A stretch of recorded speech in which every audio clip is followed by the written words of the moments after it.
আপনাদের ভিতরে নতুন যারা আছেন, নতুন যারা ইউটিউবে আশা নিয়ে আসছেন কাজ করবেন, তাদেরকে কিছু কথা।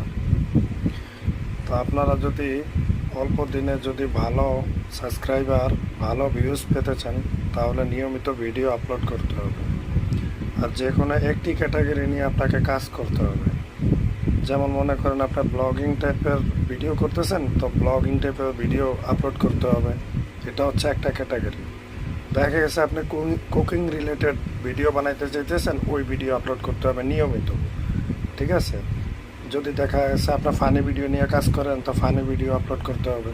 এখন ফানির ভিতরে আপনি টেক ভিডিও দিতে পারবেন না, আর ব্লগ ভিডিও দিতে পারবেন না, তাহলে আপনার ভিডিও কখনোই ভাইরাল হবে না। ঠিক আছে? তো আমার এই ইনফরমেশনটি যদি ভালো লাগে, চ্যানেলটিকে সাবস্ক্রাইব করবেন আর ভিডিওতে একটা লাইক দেবেন। আপনাদের ভালোবাসায় আমি ভালো থাকতে চাই। সবাই আমার চ্যানেলটাকে সাপোর্ট করবেন। আসসালামু আলাইকুম।